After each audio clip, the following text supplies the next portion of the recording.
चलो चलो जल्दी चलो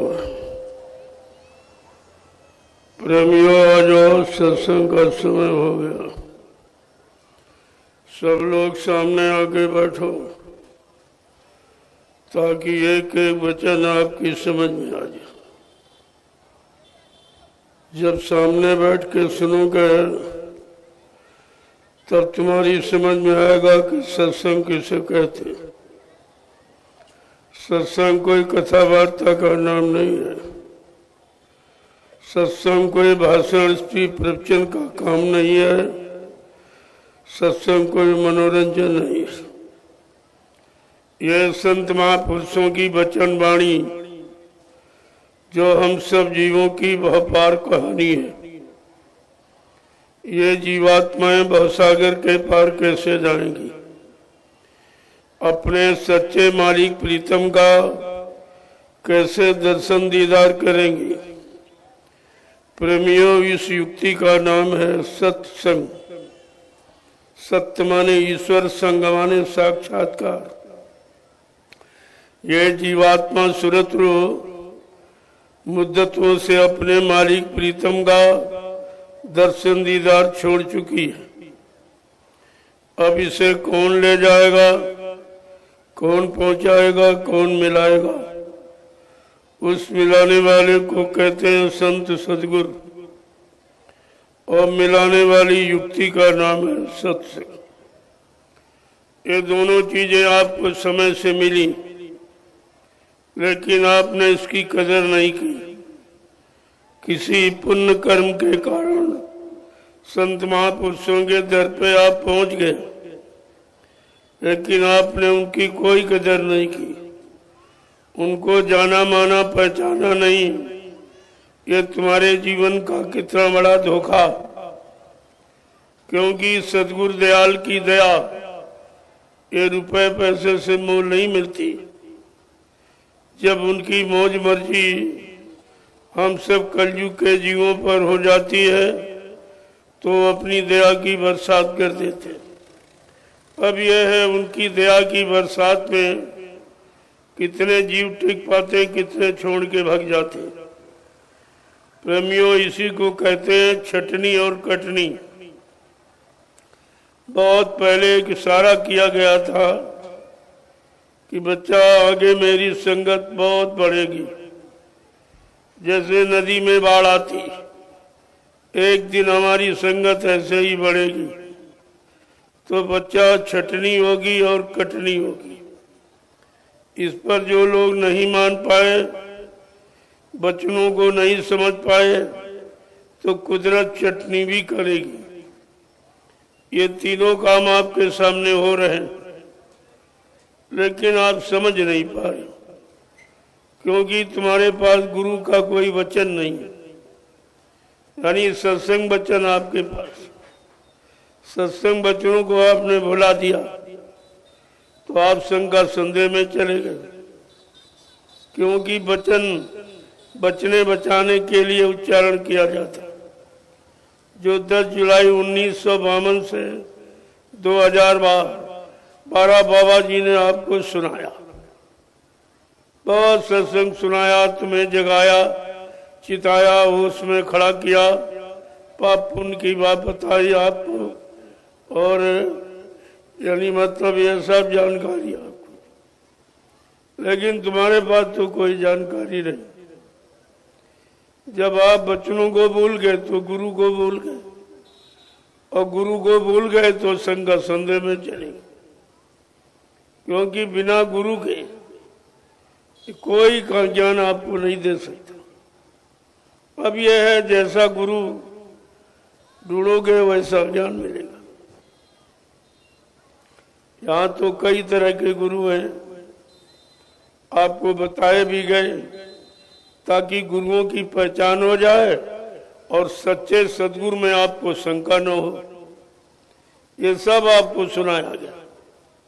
महापुरुषों ने बताया, प्रथम गुरु पिता और माता जो हैं रक्त बीज के दाता, दूसर गुरु भाई वो दाई जो गर्भवास की मैल छुड़ाई, तीसर गुरु नाम जो धारा ले नाव जो गांव पुकारा, चौथा गुरु जो शिक्षा दीना तब संसारी मार्ग चीना, पांचवा गुरु जो दीक्षा दीना राम नाम का सुमरन कीना, छठवां गुरु भरम सब तारा ओंकार से नाता जोड़ा, लेकिन सतवां सतगुरु और शब्द लखाया और जहां गजीव तहां पहुंचाया। प्रेमियों, ये सदगुरु जीवात्मा जहां से आई है उसी लोक मंडल मुकाम को केवल समय का सदगुरु पहुंचा सकता, और ये काम संसार में किसी के बस का नहीं। अगर इतनी बात आपको ध्यान में रहती कि हमारी जीवात्मा का कल्याण समय के सदगुरु से होगा और कोई नहीं कर सकता, तो आपको अपने मालिक में शंका नहीं होती, किसी तरह की कोई शंका, कोई संदेह, कोई भूल भ्रम आपको नहीं होता। संत दरबार में शंकाओं का समाधान किया जाता है, और तुमने दरबार में आकर शंका की, और उन्हीं में शंका की जिन्होंने तुम्हारे जीवात्मा के कल्याण का वादा किया। तुमने उन्हीं में शंका की, तो बताओ तुम्हारी जीवात्मा का कल्याण कौन करेगा? है कोई ऐसा इस मृत्युलोक मंडल में जो तुम्हारी जीवात्मा का कल्याण कर दे या तुम्हारे एक पाप में माफी करा दे? अगर यहाँ किसी ध्यानी विज्ञानी धनवान बलवान बुद्धिमान को आप करोड़ रुपए दो, को हमारा एक पाप काट दीजिए, प्रेमियों ये काम कोई नहीं कर सकता। और जब तक तुम्हारे पाप कर्मों का ढेर ये खत्म होगा नहीं, तब तक तुम्हारी जीवात्मा जा नहीं सकती, और ये काम किसी के बस का नहीं। धन से सट्टा राजपाट मिल सकती, पति पत्नी बाल बच्चे मिल सकते, लेकिन जीवात्मा का कल्याण करने वाला गुरु मिलना बहुत मुश्किल। तभी तो महापुरुषों ने कहा, गुरु कोई खोज करो भाई, बिन गुरु राह कोई नहीं पाई। ऐसे समर्थ सतगुरु की खोज करो जिसने अपनी जीवात्मा को जगा लिया हो, परमात्मा से मिला लिया हो। वो मिल जाएगा तो तुम्हारी जीवात्मा को जगा देगा और उसे घर पहुंचा देगा, तुम्हारे किए गए पाप कर्मों में माफी करा देगा।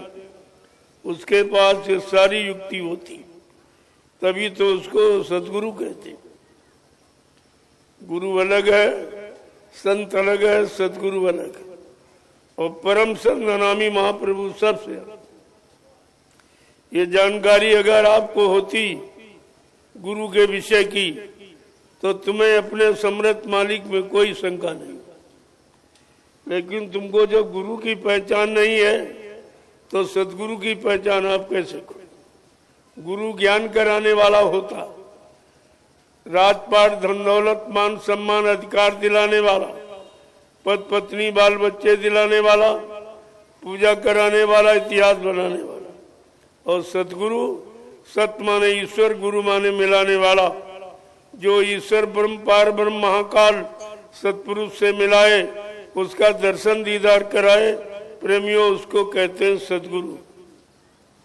और तुमको तो परम संत सतगुरु मिले, परम संत सतगुरु मिले, पहचान क्यों नहीं हो पाई?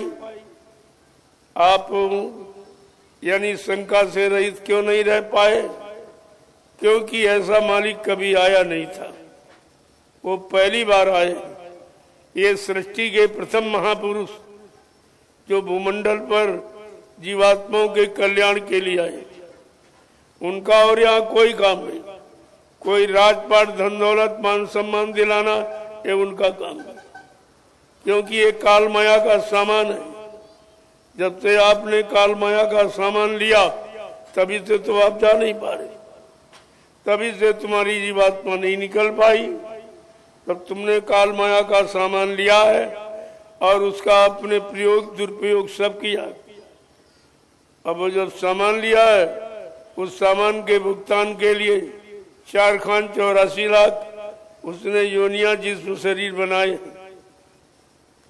और इनमें 83,99,999 योनिया जिस्म शरीर ये भोग के और मानव शरीर योग के लिए मिला। लेकिन उसको भी आपने अज्ञानता बस भोग में ही गंवा दिया।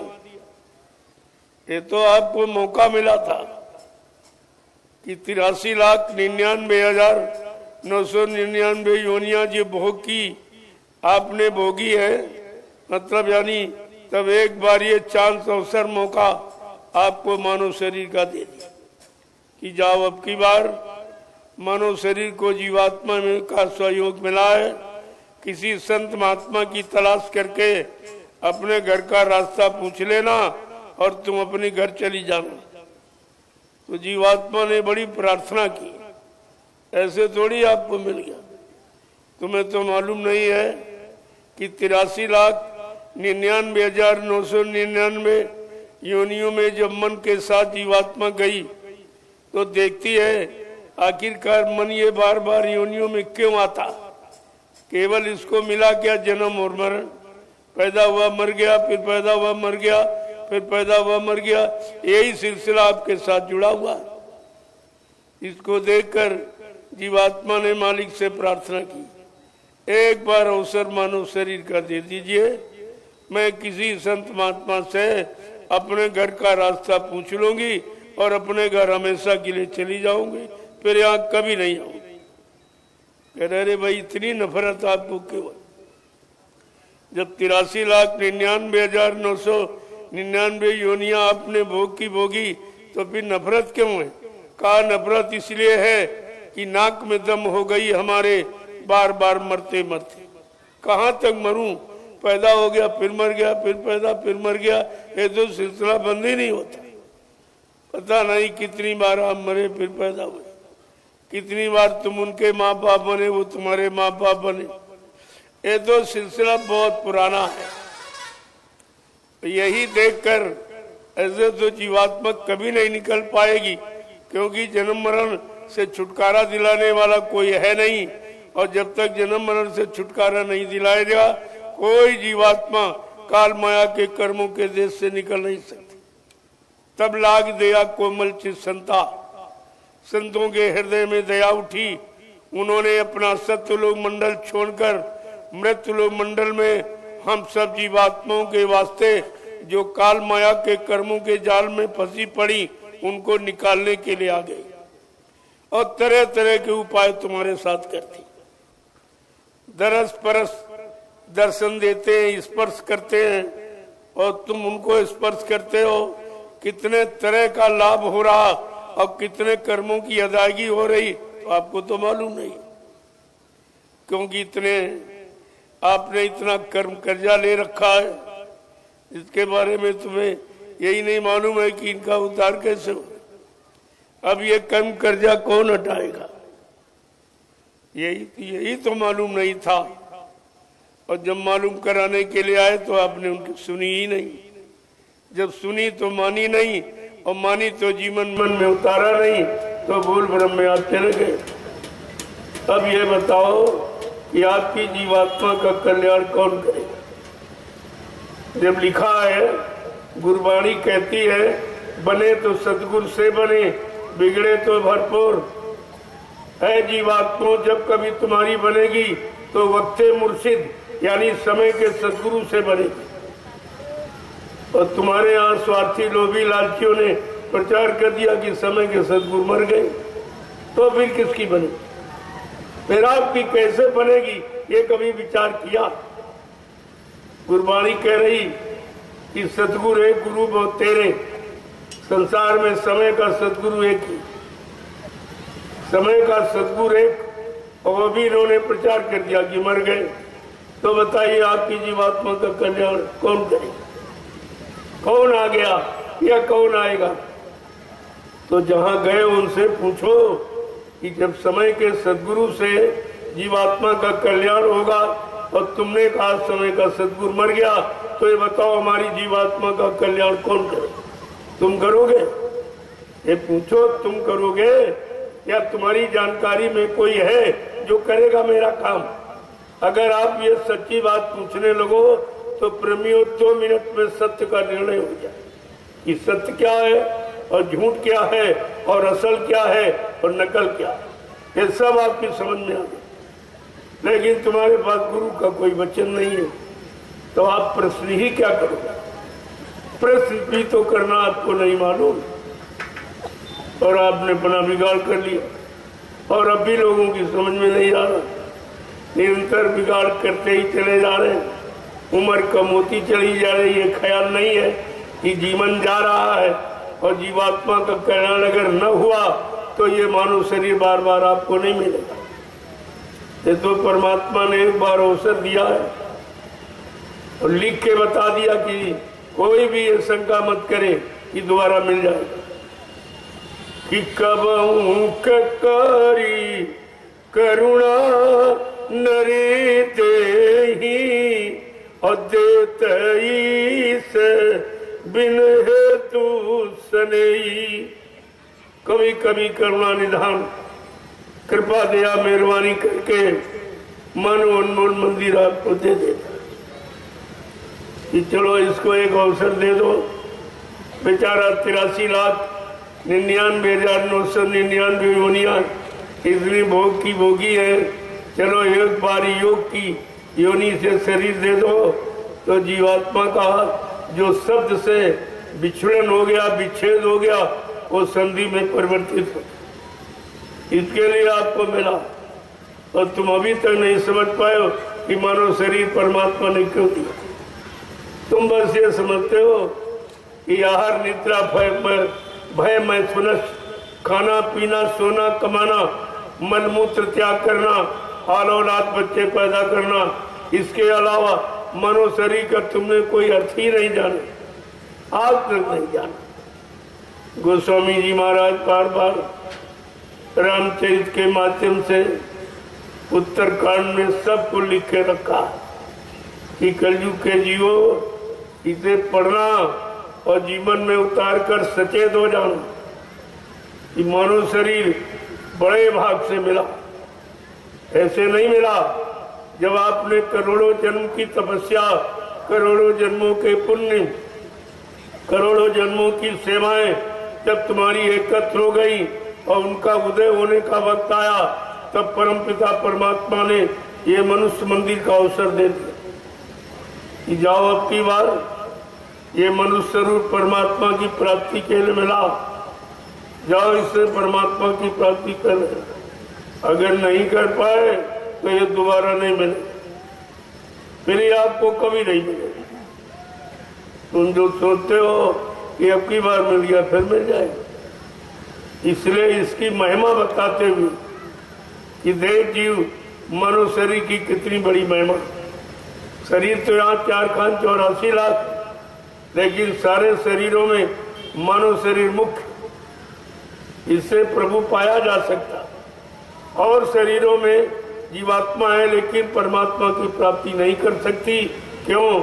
कोई शरीर 1 तत्व का, कोई 2 तत्व का, कोई 3 तत्व का, कोई 4 तत्व। मानव शरीर 5 तत्वों से परिपूर्ण है। चित जल पावक गगन समीरा पंच तत्व या रचित शरीर है। जल पृथ्वी अग्नि वायु आकाश 5 मसालों को मिलाकर विचित्र कारीगरी से परमात्मा ने ये मनुष्य मंदिर अपने हाथ से बना के आपको दिया। ये भगवान का बनाया और ईंट पत्थर वाला इंसान का बनाया। अब आप ये विचार करो कि भगवान अपने बनाए वाले में रहेगा कि तुम्हारे बनाए वाले? तुम्हारे ईंट पत्थर वाले में कभी आया या किसी को मिला है? कोई पंडा पुजारी बता दे कि हमको भगवान मिला, मंदिर में बहुत ही पूजा करते हो गई। कोई मुल्ला मौलवी बता दे कि हमको मस्जिद में इबादत करते खुदा मिला। और कोई मतलब यानी पादरी बता दे कि हमको गिरजाघर में मिला गार्ड।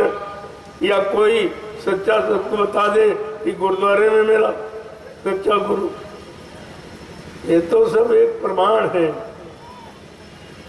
वैसे ये सब भजन घर, जो मंदिर मस्जिद गिरजाघर गुरुद्वारे, इनका निर्माण किया गया था भजन इबादत पूजा के लिए। ये उसके लिए मिले भगवान की आराधना साधना करने के लिए, क्योंकि घर गृहस्थी परिवार में सब तरह के अच्छे बुरे कर्म करते हो, वो तो गंदा है, वहाँ तो भगवान मिलेगा नहीं। तो ये मैनी नदी के किनारे और बस्ती के बाहर ये बनाए जाते थे कि जाओ यहाँ बैठकर उसकी साधना करो, ये भजन करते। लेकिन आपने तो संतों महात्माओं से पूछा नहीं, थे वो भजन घर, तुमने पूजा घर बना लिया और पूजा की तो कुछ मिला नहीं। आप इतने लोग बैठे हो, कोई बता दे सबने पूजा की और कर रहे हो, लेकिन जिसका पूजा की वो मिला आपको हाथ? कोई देवी कोई देवता मिले, कोई भगवान खुदा कोई घाट मिला आपको? कुछ नहीं हुआ। और फिर भी चेतना नहीं, हम जागृति नहीं है कि भाई मिला भी नहीं है, चलो किसी से पूछे, वो कहाँ मिलेगा। जब रास्ता भटक जाते हो तो बहुत लोगों से पूछते, लेकिन ये रास्ता की भटक जो तुम्हारी भूल भटक पूजा की, इसमें किसी संत महात्मा से पूछा आपने कि हमने बहुत दिन का मंदिर में मस्जिद में गिरजाघर गुरुद्वारों में हमने पूजा की इबादत की, लेकिन मिला कोई नहीं। न मंदिर में भगवान मिला, न मस्जिद में खुदा मिला, न मतलब यानी चर्च में ईसाइयों को गार्ड मिला। जब कुछ मिला ही नहीं तो तुम्हारा पूजा करने का मतलब? अरे भाई, कोई काम करते हो संसार में कुछ पाने के लिए करते हो, लाभ पाने के लिए करते हो। आप सपोज खेती करते हो, अगर अनाज और गन्ना न पैदा हो तो करोगे खेती? दुकान चलाते हो, व्यापार करते हो, अगर मुनाफा न मिले तो व्यापार करोगे आप? नौकरी करते हो, मजदूरी करते हो, अगर तनख्वाह वेतन न मिले तो कोई मजदूरी करेगा?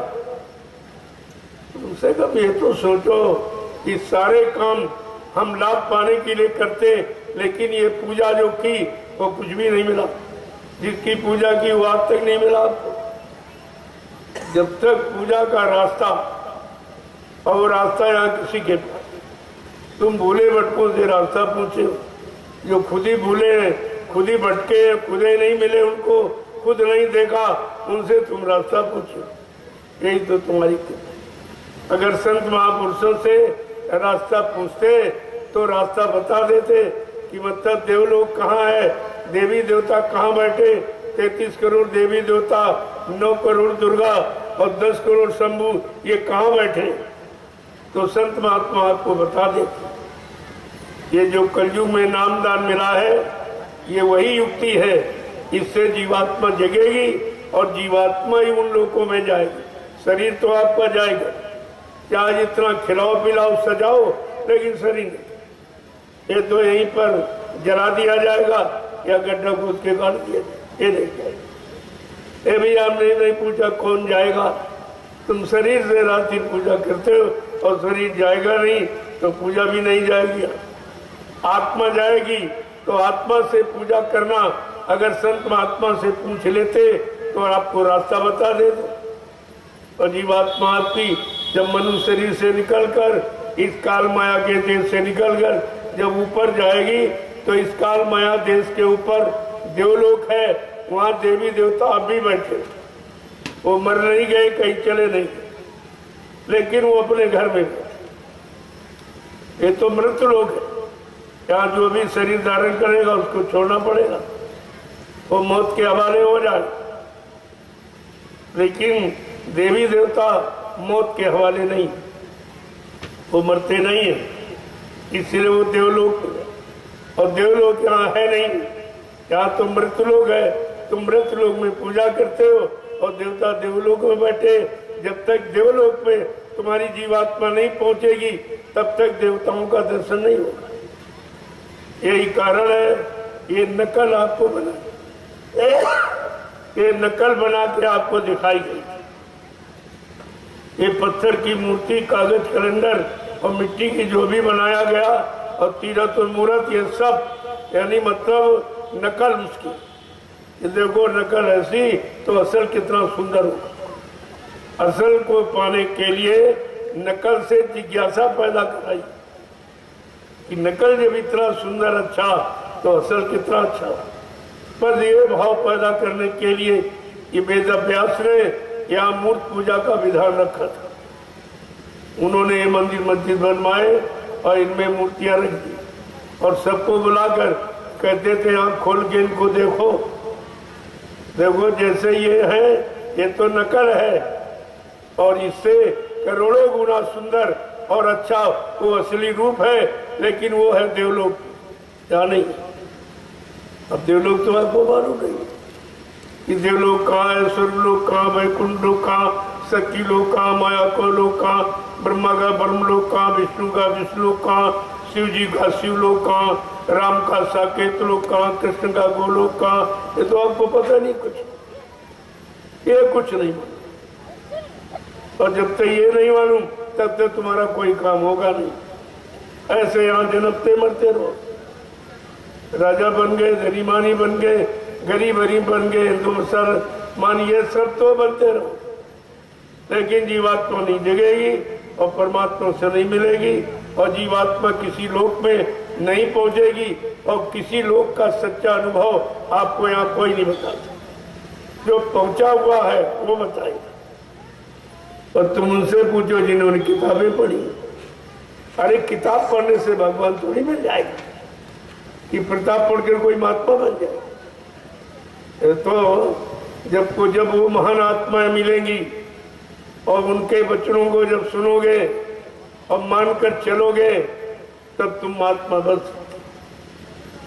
इसलिए आम आत्मा किताबें नहीं बनाती, न किताब पढ़ के कोई बन सकता, न किताब पढ़ने वाला भगवान से मिल सकता। ये जितनी युक्तियां यहाँ की हैं ये सब यहीं के लिए, उधर के लिए कुछ है।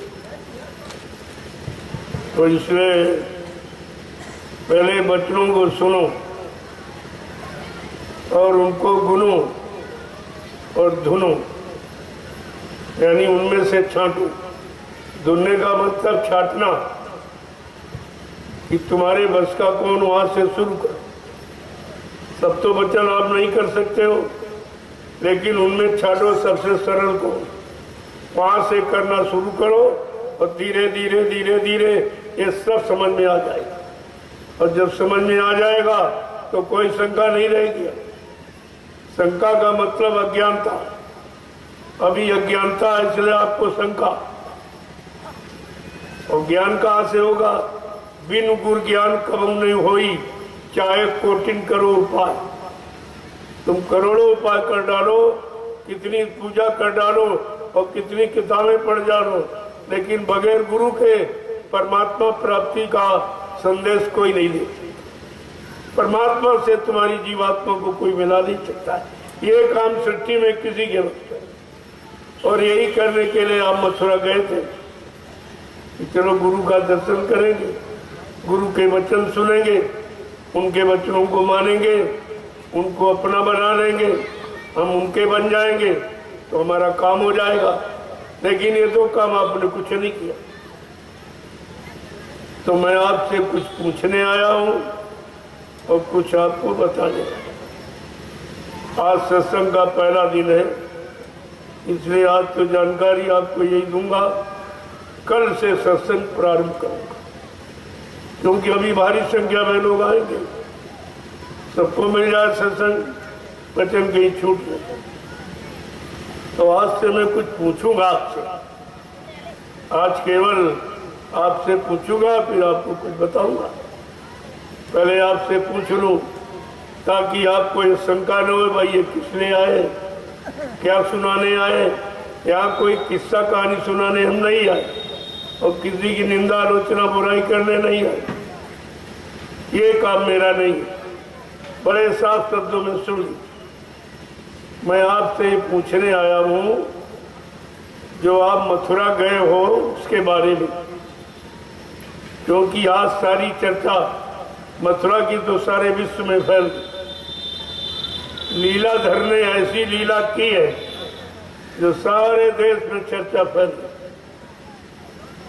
इस लीला को कोई नहीं समझ पा रहा कि ऐसी लीला हुई जिसमें कोई खर्चा नहीं, एक पैसे का, और सारा हिंदुस्तान जान गया कि लीला क्या। ये नहीं जान पाया क्योंकि ये तो करने वाला ही जानेगा। जिसने ये लीला की है ये जानकारी तो उसी के पास, या उसका कोई समकक्षी हो, उसको मानने वाला, उसके वचनों पर कुर्बान होने वाला, उनके आदेश हुक्म पर चलने वाला, वो कुछ बताएगा आपको। नहीं तो जिसने लीला की है वो समूची जानकारी उसी की।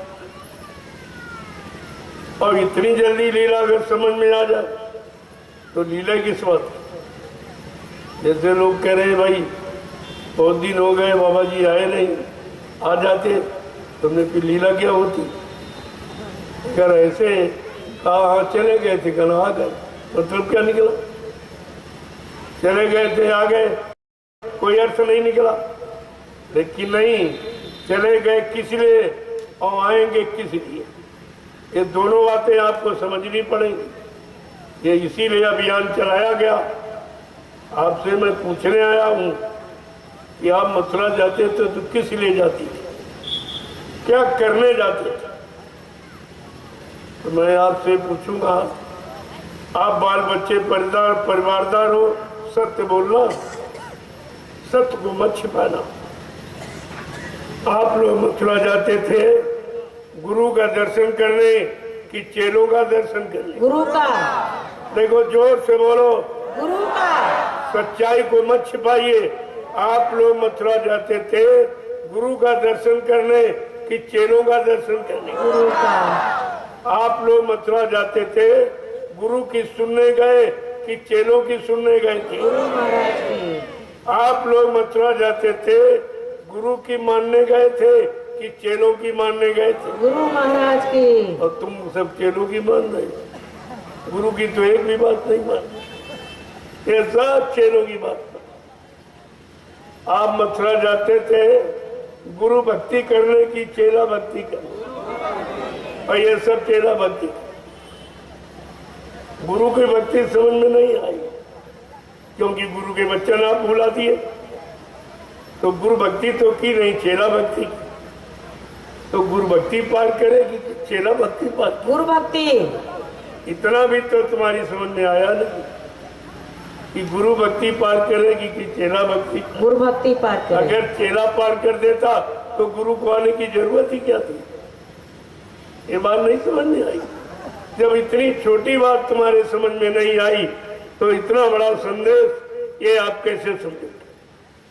अभी तो कुछ हुआ ही नहीं, केवल आपको बताया गया, सुनाया गया, समझाया गया। अभी शुरुआत कुछ। बाबा जी ने जो जो कहा, जो जो सुनाया, अभी किसी काम की शुरुआत नहीं हुई। लेकिन कुछ स्वार्थी लोभी लालचियों ने बाबा जी के जाने की शुरुआत की कि बाबा जी चले गए। तुमने क्या ये झूठे प्रचार कराया क्या तुमने झूठे गुरु का प्रचार किया था? क्या तुम्हारा गुरु झूठा था? ये तुमने सिद्ध कर दिया कि हमारा गुरु झूठा था, झूठ बोलने वाला था, वादा खिलाफी करने वाला था, दगाबाजी करने वाला था। आपने ये सिद्ध कर दिया, इसलिए आपको इसका परिणाम भोगना पड़ेगा। बड़े साफ शब्दों में सुन लीजिए, कोई नहीं बताएगा क्योंकि सब उसी में फंसे पड़े। कोई नहीं निकल रहा, न किसी की समझ में आ रहा। मैं 10 वर्षों से यही जानकारी दे रहा हूं। अरे भाई भूल भरम हो गई, थोड़ा सा दूर कर लो, आओ बचनों को सुनो बैठकर कि मैं क्या कहता। मैं अपनी बात कुछ करता ही नहीं, ना अपने लिए कुछ कहता हूं, ना अपना कोई प्रचार करता हूं। ये काम मैं नहीं करता। मैं जय गुरुदेव नाम प्रभु का प्रचार करता हूं और तुम्हारा काम कैसे होगा ये रास्ता बताता हूं।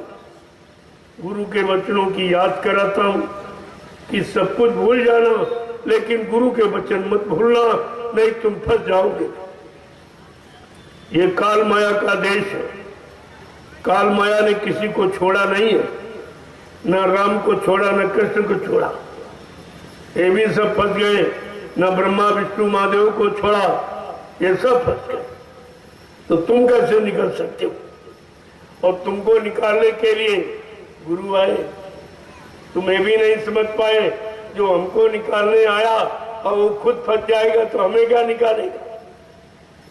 कहाँ जानकारी आपके पास? एक वचन भी गुरु का आपके पास, फिर तुम्हारा मथुरा जाने का मतलब क्या हुआ? सत्संग सुनने का मतलब क्या हुआ? दर्शन करने का मतलब क्या हुआ जब कोई प्रभाव आप पर नहीं पड़ा? और गुरु के वचनों का प्रचार करने का मतलब क्या हुआ? तुमने गुरु के वचनों का प्रचार किया, अब कहते गुरु मर गया, तो गुरु झूठा था। तुमने झूठे गुरु का प्रचार किया, ये तुम्हें कहना पड़ेगा, बताना पड़ेगा। मैं अभी केवल इशारा कर रहा हूं, ये सब आपसे पूछा जाएगा कि बच्चा मैंने जो प्रचार कराया उन वचनों को तुमने लोगों को बताया और तुम ही भूल गए, तुम ही भ्रमित हो गए। जब तुम भ्रमित हो गए तो दूसरों का भ्रम तुम कैसे दूर करोगे? ये तो आपको कहना पड़ेगा, पछताना पड़ेगा।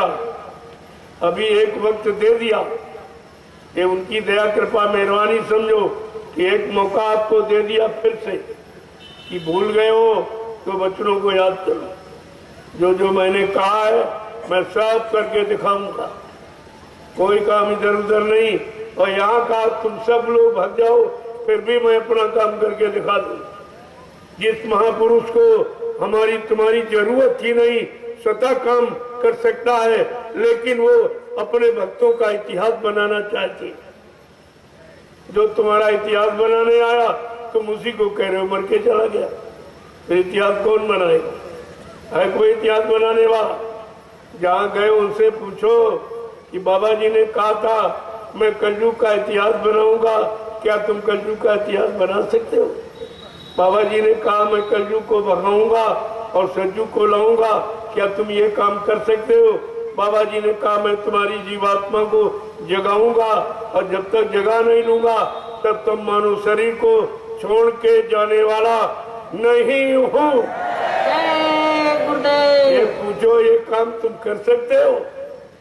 अभी सब राज खुल जाए, 2 मिनट लगेगा, सच्चाई का राज खुल जाएगा। मैंने तो 10 वर्षों में खोल ही दिया, मेरे पास कोई नहीं आता। मैं तो बुलाता हूँ, अरे भाई कोई शंका हो तो आ जाओ बस, या हमको बुला लो, सब जगह चले आएंगे, शंका का समाधान कर लो। क्यों अपना नुकसान करते हो? क्यों संगत का नुकसान करते हो? तुम तो बहक गए, प्रेमियों को भी बहका दिया। कितना बारी आपने नुकसान किया। बाबा जी ने क्या कहा था? मैंने ये जो बगीचा ये जो लगाया है, बड़ी मेहनत परिश्रम और तमाम यात्राएं और संघर्ष उठाकर ये बगीचा तैयार किया। प्रेमियों, तुम्हारा सबका परम कर्तव्य है मेरे इस बगीचे का एक भी पेड़ इधर उधर मत होने देना।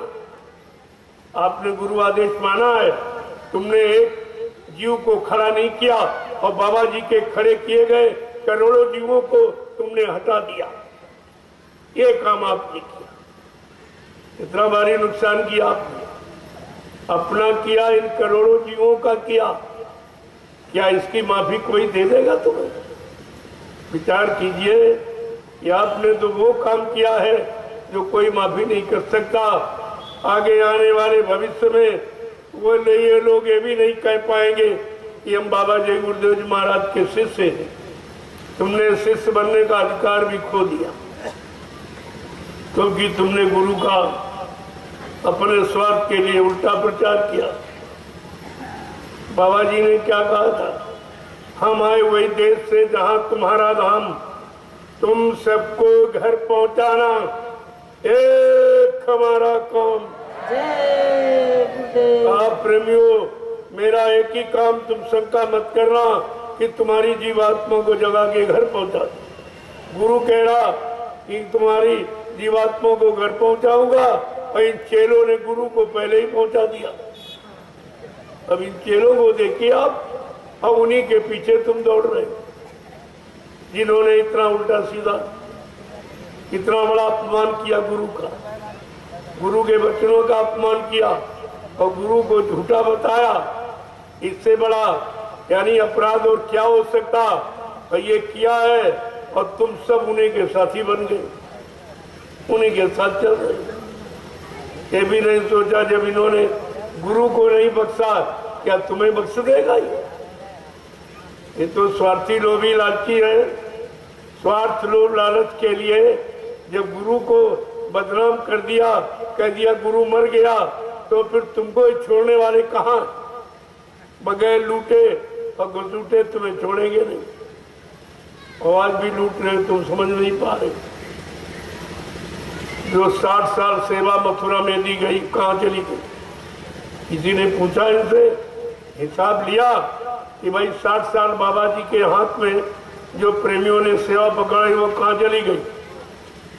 इन दोनों ने बंदर बांट कर दी और तुम ऐसे जागते ताकते रह गए और उन्हीं के पीछे दौड़ रहे हो, जिन्होंने तुम्हारी सेवाओं का बंदर बांट किया और सब शराब कबाब में खर्च कर। घूस और रिश्वत में, गुरु की सच्चाई छिपाने में इन्होंने कितने करोड़ रुपए घूस में दे दिए अधिकारियों। मैंने कहा तुम कितना कुछ भी करो, लेकिन मैं तुम्हारे पीछे खड़ा हूं और तुम बचने वाले नहीं, तुम बच नहीं सकते, तुमको इसकी सजा भोगनी पड़ेगी।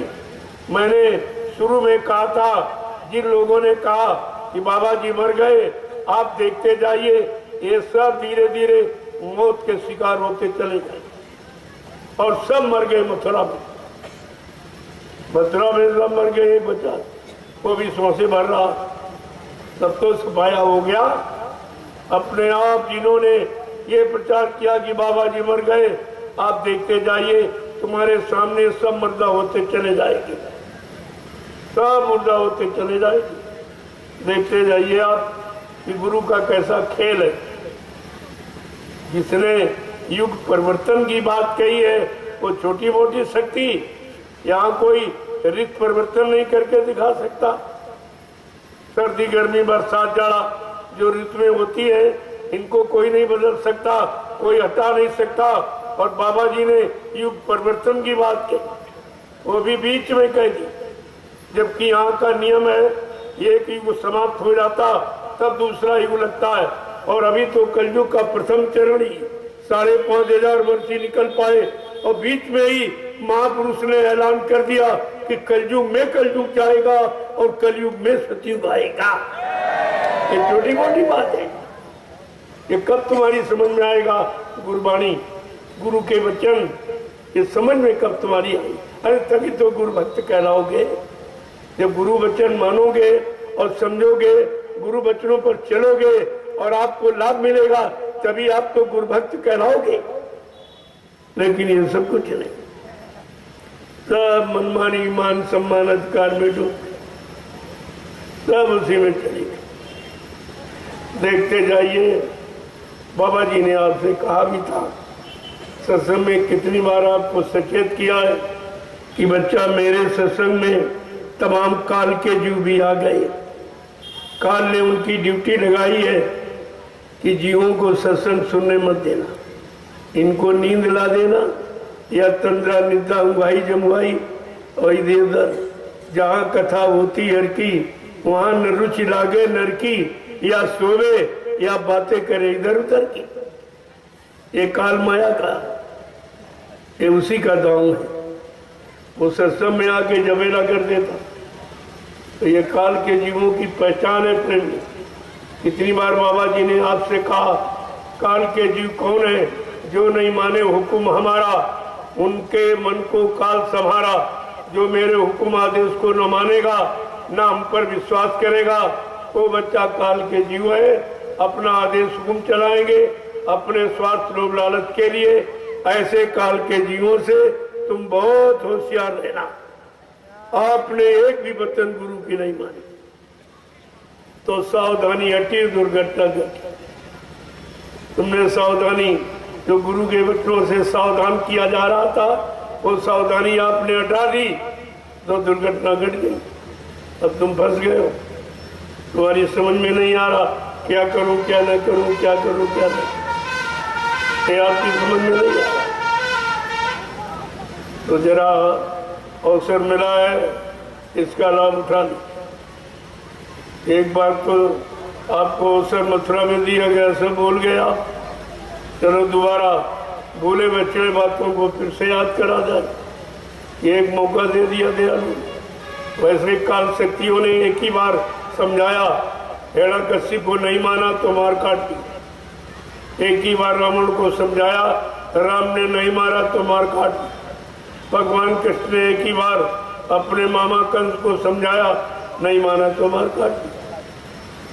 जब तीन तीन इतिहास तुम्हारे सामने हैं, तुम्हें तो बहुत होशियार और सचेत रहना चाहिए। कोई ऐसा हमारा कर्म ना हो, नहीं तो हमको भी सजा मिल जाएगी, क्योंकि काल किसी को माफ नहीं करता, वो कर्मों की सजा जरूर देते। तो आपने भी वही काम किया जो सबने किया, तो आप भी सजा के पात्र हो। अब ये सोचो, ये सजा कौन माफते है? ये तो दयालु है जो दोबारा आपको मौका दे दिया कि जाओ इनको एक बार फिर बता दो, समझा दो इनको, हमारे बच्चों की पुनरावृत्ति करा दो, ताकि ये बेचारे समझ जाए ये तो लोभी लालची है, ये भोगी विलासी है, अल्पायु अल्पज्ञ है, इनकी समझ में नहीं आया। चलो एक बार फिर उनको मौका दो। देखो दयालु ने फिर आप पर दया कर दी। अगर अब की चूके तो फिर 84 जाओ। अगर अब की बात चूक गए और नहीं चेत पाए और जानकारी लेकर नहीं समझ पाए तो 4 खान 84 लाख नरकों की योनियों से फिर आपको कोई नहीं बचा सकता, फिर आप बच नहीं सकते। इसलिए मैं एक बात और पूछूंगा, सच्ची सच्ची बताना कि आप लोगों ने नामदान गुरु महाराज से लिया या किसी चेले से लिया है? जोर से बोलिए। आप लोगों ने नामदान गुरु महाराज से लिया या किसी चेले से लिया है? गुरु महाराज से। आपका हाथ गुरु महाराज ने पकड़ा या किसी चेले ने पकड़ा है? गुरु महाराज ने। आपकी जीवात्मा को जगाने का, परमात्मा से मिलाने का, जीवात्मा को निर्धाम पहुंचाने का वादा ये गुरु महाराज का है या किसी चेले का है? गुरु महाराज का। फिर तुम जा कहाँ रहे हो? बड़ा अफसोस होता है कि बाबा जी ने नामदान लिया, चेला बाबा जी के बने, हाथ बाबा जी ने पकड़ा कि मैं तुमको पार करूंगा, फिर तुम जा कहाँ रहे हो ये नहीं विचार किया। कहाँ जा रहे हो? वहां कौन पार करेगा? कौन खुद पार चला जाएगा या तुमको पार ले जाएगा? उनको तो अभी करोड़ों जन्म लेने पड़ेंगे कि उन्होंने वो कार्य किया है, इन करोड़ों प्रेमियों को गुरु की दया से वंचित कर दिया। ये सबसे बड़ा नुकसान। अगर आप एक जीव जगा नहीं सकते हो तो 10-20 हटाने का अधिकार कौन सा? इन्होंने एक भी जीव नहीं जगाया, आज तक नहीं जगाया। जो पुराने बाबा जी के जगाए जीव, उन्हीं में लूट फूट कर रहे, उन्हीं में रोटी खा पका रहे, उन्हीं में आमदनी कर रहे और तुमको उसी में लूट रहे और तुम्हारी समझ में फिर भी नहीं है। जैसे जब सिर में जुआ लग पड़ जाते, जुआ, और दिन रात चूसते रहते, तुम्हें पता ही नहीं रहता, तुमको खबर ही नहीं रहती और चूसते रहते। ऐसे ये शुरू से चूसते। जब से मथुरा में इन्होंने प्रवेश लिया है, ये संगत को लूटने का ही था। तब भी ये कमीशन एजेंटी करते और आज भी कर रहे। प्रेमियों से सेवा लेना और 60% अपने पास रख लेना और 40% उनको देना जो सेवा बटोर के ले आते, जो सेवा वसूल के लाते। और आज भी उन्हीं को तकलीफ हो, हमसे तकलीफ उन्हीं को है कि हमारा व्यापार बंद करा रहे, हमारी दुकानें बंद करा रहे। ये सब प्रेमियों को जगा देंगे तो फिर कोई प्रेमी सेवा नहीं देगा तो हमारा काम कैसे चलेगा? अब ये समझ लो ये तुम्हारे ऊपर जीवन उनका निर्भर है। तुम्ही को लूट खा रहे हैं और ऐसे लूटते रहेंगे, क्योंकि तुम आँख खोल के तो सेवा देते रहेंगे। अरे सेवा देने के लिए मैं मना थोड़ी करता हूँ, लेकिन आंख खोल के सेवा दो कि तुम्हारी सेवा लग कहाँ रही। मैंने तो किसी से सेवा न पहले मांगी न आज मांगता, और ये प्रेमियों ने जो श्रद्धा सेवा भाव से कहा नहीं नहीं हमारा 1 2 10 20 रुपए ले लो और किसी अच्छे काम में लगा देना, तो मैंने इनकी एक एक पाई नैमिषारण्य में लगा दी। तो 3 आश्रमों का निर्माण कर दिया 4 वर्षों में। 4 वर्षों में और इन लोगों ने तो 3 टन 4 4 5 5 6 6 अंकों की सेवा वसूली। कहाँ एक झोपड़ी बनाई, ये कहाँ गई सेवा। आपको सेवा दे करके पूछना चाहिए कि भाई हमारी सेवा कहाँ लगा रहे हो। जब अच्छे काम में लगाओगे तो हमको अच्छा लाभ मिलेगा, और बुरे काम में लगा दी तो हम भी बुरे काम के भागीदार बन जाएंगे और तुम्हारी सेवा सब रिश्वत। तो मथुरा में अपनी सेफ्टी के लिए जो ये रखते हैं यानी कर्मचारी अधिकारी पुलिस के, उनको अंडा और शराब और गोश्त ये रात दिन खिलाते।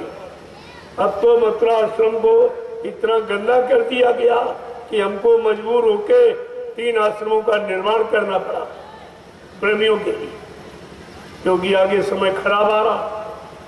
इतनी भयंकर बीमारियां आ जाएंगी, गांव के गांव खाली, मुल्क के मुल्क खाली हो जाएंगे। आप भक्के कहाँ जाओगे।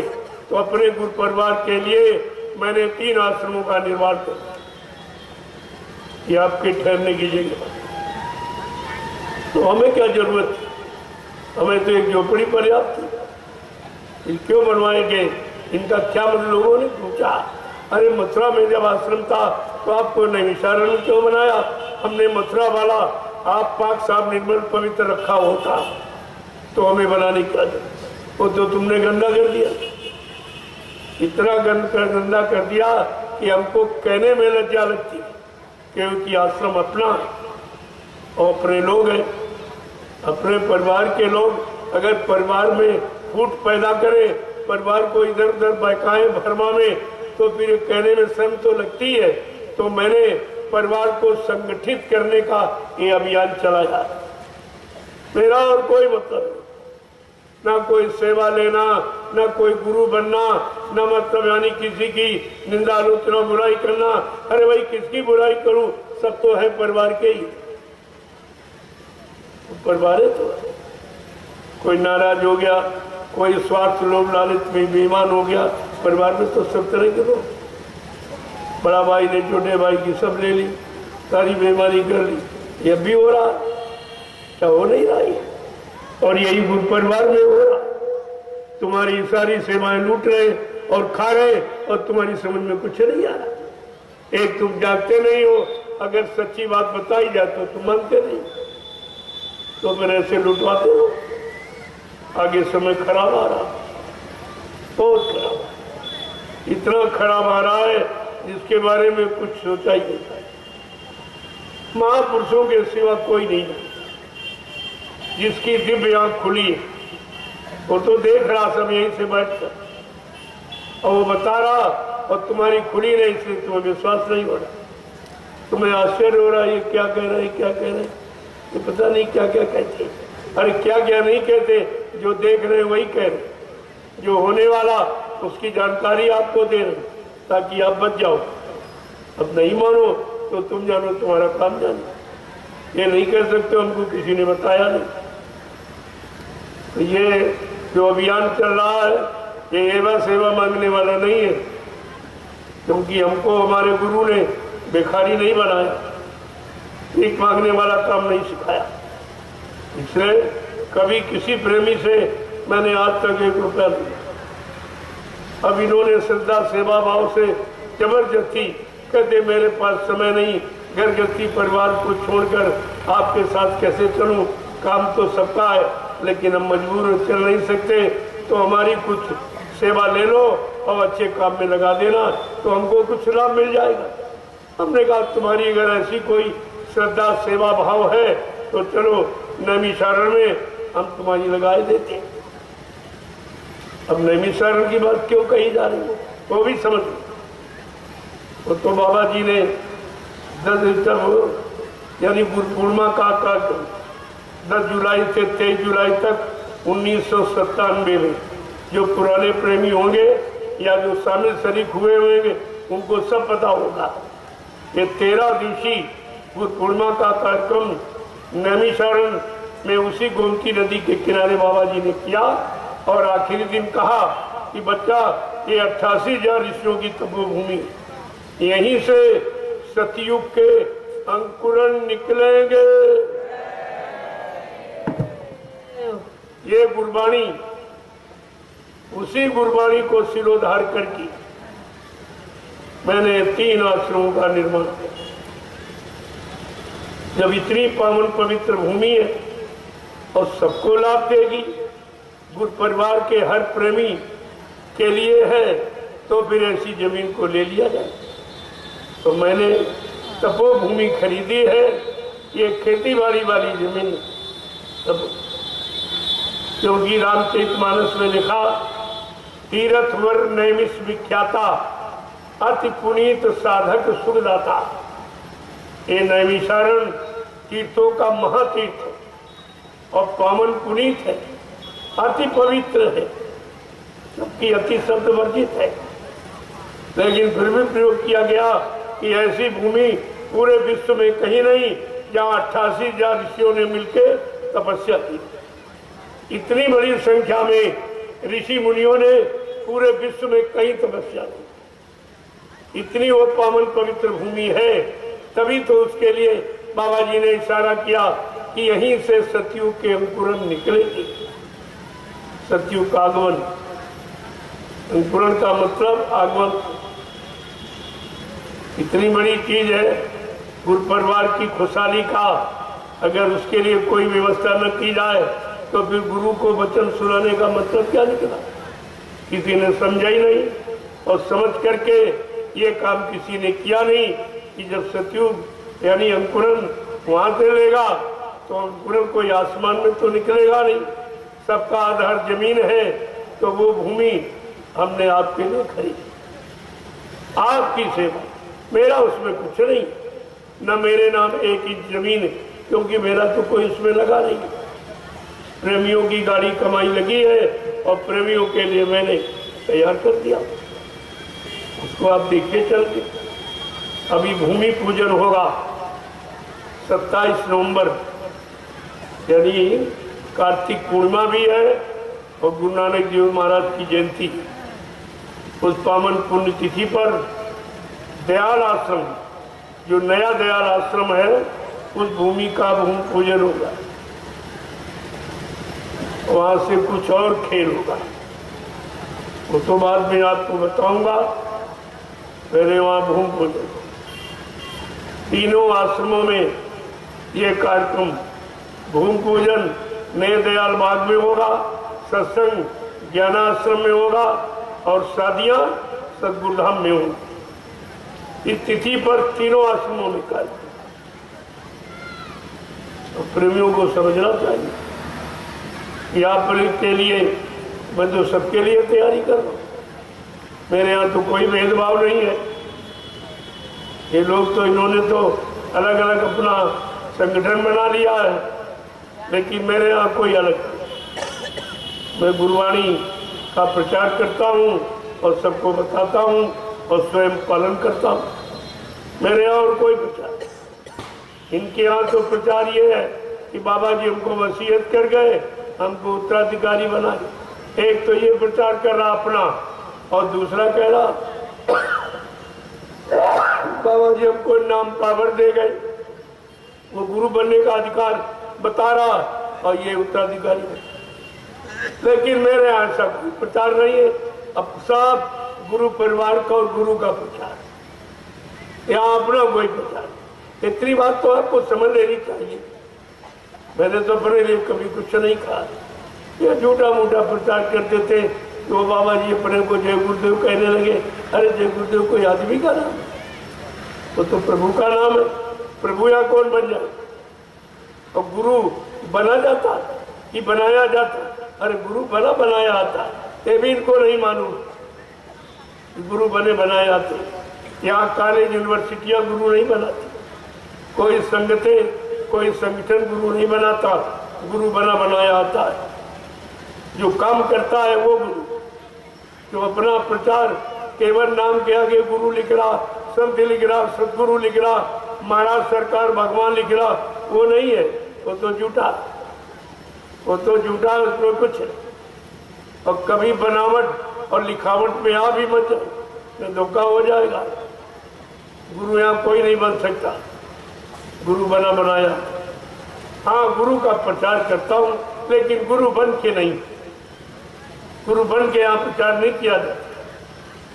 ये सब जैसा अब इनकी समझ में कुछ आता नहीं, हमारी वचनवाणी ये समझ पाते नहीं, तो अपना उल्टा सीधा प्रचार किया। हमने कहा वो तो तुम्हारी मर्जी है, चाहे जैसा करो, हमारे पर उसका कोई प्रभाव नहीं। तो मैंने 10 वर्षों में जो संदेश दिया, किसी संदेश को आप उठा के देखिए कि मैंने अपने लिए कुछ कहा हो, या किसी से कोई सेवा, कोई रुपया पैसा सामान मांगा हो, तो कह दीजिए, इसकी जरूरत नहीं है। हाँ, ये जरूर है, उनको तुम्हारे धन की सामान की जरूरत और हमको तुम्हारी जरूरत, इतना अंतर है हमारे उनमें, ये अंतर, इसको नोट कर लीजिए आप। उनको तुम्हारी सेवा, रुपया पैसा सामान चाहिए और हमको तुम्हारी जरूरत, हमको अपना गुरु परिवार चाहिए। इसलिए मैं अपने गुरु परिवार को इकट्ठा कर रहा हूँ। मैं किसी का कौन सा नुकसान करता हूँ, न कोई आर्टी पार्टी का, न कोई धर्म संगठन, किसी की कोई चर्चा नहीं करता हूँ। हाँ, सत्य बात को जरूर बताता हूँ, और सत्य थोड़ा कड़वा होता है। इनके लिए, स्वार्थी लोभी लालचियों के लिए सत्य कड़वा होता, और भक्तों के लिए और सच्चे ईमानदार चरित्रवानों के लिए सत्य मीठा होता। यही तो पहचान है। तो आपको यह सब समझना चाहिए। आज तो मैंने केवल इशारा किया आपको कि आप इस चीज को समझ लो। बाबा जी ने कोई अनुभव नहीं छोड़ा जो आपको कराया न हो। 60 साल 10 जुलाई 1952 से 2012, ये 60 वर्ष का समय, ये आपको जानकारी है, और तुम्हारे पास फिर भी कोई जानकारी। ये 60 साल किसने आपको पढ़ाया आज तक? किसी ने समझाया आपको? और बाबा जी ने 60 साल का समय मथुरा में या जगह जगह बड़े बड़े कार्यक्रम करके पूरे हिंदुस्तान में ये समय दिया। अफसोस की बात यह है कि तुम सब भूल गए। एक भी गुरु का वचन तुम्हारे पास, किसी के पास, सब भ्रमित हो गए। तो कितने बड़े अफसोस की बात है कि 60 साल बच्चा पढ़े और याद कुछ न रहे, सब भूल जाए। तो 60 साल का समय तो एक जीवन है। कलयुग में 60-70 वर्ष तो जिंदा रहता, वो भी तुम्हारा सुनाने में चला गया। अब तुम करोगे क्या? करो, क्योंकि शंका में चले गए आप, और शंका बड़ी दुखदाई है। बाबा जी ने कितनी बार आपसे कहा कि बच्चा शंका मत कर। अगर शंका परिवार में आ जाए तो भाई भाई में तुरंत बंटवारा करा देती। शंका अगर पत्नी के बीच में आ जाए तो कोर्ट कचहरी मुकदमा अदालत तलाक करा देती। इतनी खतरनाक शंका। शंका से बचने के लिए आप सबको त्रेता का इतिहास लिख के रखा गया कि रावण जैसा बलवान बुद्धिमान कोई नहीं था, उसको भी शंका आ गई। इतना कुलीन ब्राह्मण और इतना बड़ा साधना करने वाला, जिसने अपनी साधना आराधना से ब्रह्मा विष्णु महादेव को वश में कर लिया था, लेकिन समय के जगाए नाम की शंका से नहीं बना। समय का कौन था जगाया नाम? राम नाम। जो ऋषि मुनियों ने जगाया था राम नाम, उस राम नाम में रावण को शंका हो गई। कह रहा ये राम नाम भगवान का नाम नहीं, और ये राम भी भगवान नहीं। बस इसी शंका में प्रेमियों उसकी सोने की लंका चली गई। शंका में लंका खो बैठा। तुमने समर्थ सदगुरु में शंका की तो उसकी दया खो दिया। और दया से कौन ऐसा काम जो नहीं हो सकता? असंभव को संभव बनाने वाली दया, उसको दया कहते। और आपने खो दी। अब भी तुमको होश नहीं कि हमने क्या खोया क्या पाया, कुछ नहीं मालूम। तो नुकसान ही तो आपने किया था। अब धीरे धीरे धीरे आपको समझना चाहिए। और ये आप किस लिए भूले वो भी आपको बता दूं कि बचनों को नहीं माना। बाबा जी ने कहा था कि बच्चा ये कलयुग है, मेरे बचनों को संभाल के रखना। अगर तुम मुसीबत आपत्ति दुख तकलीफ बीमारी महामारी इनसे बचना चाहते हो तो मेरे सत्संग बचनों को संभाल के रखना। कैसे संभाल के? जैसे लोग रुपए पैसे सोने चांदी हीरे जवाहरात को गांठ में बांध के रखते, ऐसे मेरे बचनों को संभाल के रखना। अगर कहीं मेरे बचनों को भुला दिया तो मेरी दुआ और दया के भंडार से तुम करोड़ों को पीछे चले जाओ। आज आपको वही होगा। अब तुम गुरु की दया से करोड़ों को पीछे चले गए। अब तुम्हारा वापिस आना बड़ा मुश्किल हो जाएगा और वो दया पाना भी तुम्हारे लिए असंभव सी हो जाएगा, क्योंकि आपने गुरु पर से विश्वास हटा लिया। और लिखा है बिन विश्वास न कोनो सिद्धि, बिना विश्वास के कोई काम सिद्ध नहीं होता। और आपने गुरु से विश्वास हटा लिया, गुरु के वचनों से विश्वास हटा लिया, गुरु की दृढ़ प्रतिज्ञा जो युग बदलने की कि बच्चा कलयुग को भगाऊंगा और सतयुग को लाऊंगा, ये भी आप बोलिए। तो आपने तो कितना भारी नुकसान किया और अब भी नहीं समझ में आ रहा। इतना बताने पर भी तो ये क्या है? ये सब काल की चीज, जो काल के हवाले हैं, वो दयाल की बात न कभी सुनेंगे और न कभी मानेंगे और न कभी विश्वास करेंगे। ये सब आपको समझाया गया, लेकिन आप तो ऐसे शंका संदेह में चले गए, किसी को समझ में नहीं आए कि हम क्या कर रहे हैं, कहां जा रहे हैं, और चीलों को गुरु मान बैठे। और ये चेले भी उन्हीं गुरु के। जब तुमने गुरु से अपना काम नहीं करा पाए या तुम नहीं कर पाए, विश्वास नहीं कर पाए, क्या जो चेले तुम्हारा काम करते? इनके बस का क्या? ये लूटपाट के अलावा कुछ नहीं कर सकते। ये सेवा लूटने घसुटने सिवा कोई काम नहीं करते, इनके बस का कुछ। जब ये गुरु पर विश्वास नहीं कर पाई तो तुमको गुरु पर विश्वास कैसे करा देंगे? जो गुरु की नहीं मान पाए तो ये गुरु के वचन तुमसे कैसे मनवा देंगे? गुरु ने नामदान दिया, उस युक्ति पर इनको विश्वास नहीं तो तुमको नामदान विश्वास कैसे दिला पाएंगे? ये सब आपको विचार करना चाहिए।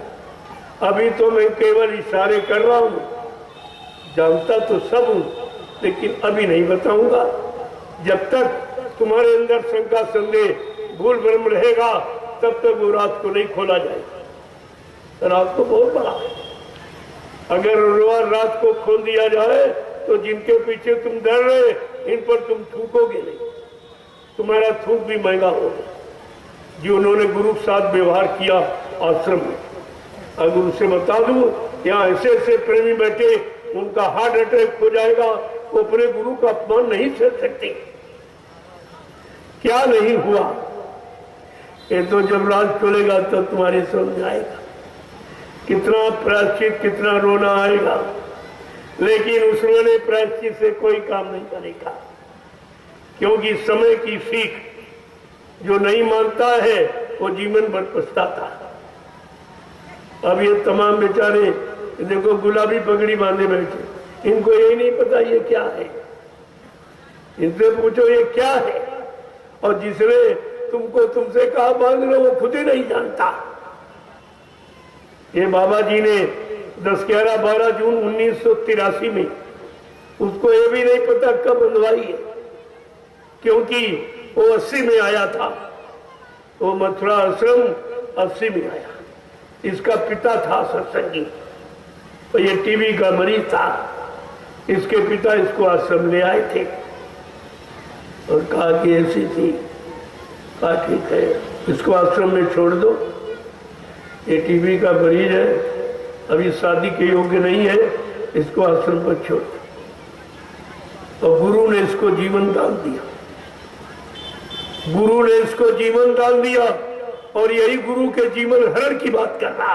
इसको शर्म नहीं आती कि जिस महापुरुष ने हमको जिंदगी दी है उसकी जिंदगी के बारे में हम भूल गए। तो जो जीवन दान दे सकता क्या अपने जीवन के लिए भूल जाएगा? और एक को नहीं 3 को जीवन दान दिया, ये कोई नहीं बताएगा आपको। 3 को जीवन दान दिया गया और तीनों टाट बोरा पहनने वाले और तीनों कहते बाबा जी मर गए। तीनों प्रचार करते। बड़े अफसोस के साथ कहना पड़ रहा कि जिसको जीवन दान दिया जाए ऐसा कोई दुनिया में है जो मरे को जिंदा करते। और बाबा जी तीनों को जीवन दान दिया, पता नहीं कभी मर जाते था। जिसने जीवन दान दिया ये समूने के जीवन हरण की बात कर रहे हैं।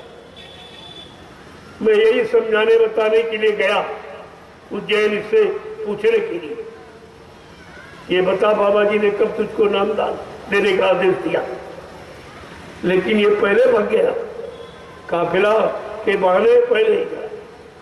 मैं बम्बई में इसी तरह बोल रहा था। मैंने बम्बई से सूचना भेजी 20 दिन पहले कि मैं आ रहा हूं और पूछूंगा भाई आपस में बैठकर समाधान कर लो, ये संगत का बिखराव क्यों कर रहे हो? संगत तुम्हारी नहीं, संगत गुरु की है। तुमको संगत को बिखराव करने का कोई अधिकार नहीं, संगत को गुरु से हटाने का कोई अधिकार नहीं, क्योंकि तुमने एक भी आदमी नहीं खड़ा किया। लेकिन हमको मिला ही नहीं, तब से अभी तक नहीं। जहां कहीं कार्यक्रम होता है, अगर हमारा कार्यक्रम लग जाएगा तो ये अपना कार्यक्रम रद्द करे, बहाना बताएगा हम बीमार हैं, कार्यक्रम नहीं कर पाए, नहीं गए। तो तुम कब तक ऐसे भागोगे? कहां जाओगे?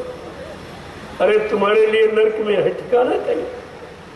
जो गुरु की निंदा करता है, गुरु को अपमानित करता है, गुरु को झूठ बोलने वाला, वादा खिलाफी करने वाला सिद्ध करता है, उसको कौन से नर्क में जाना पड़ेगा? कभी उसने विचार किया बैठकर? तो चले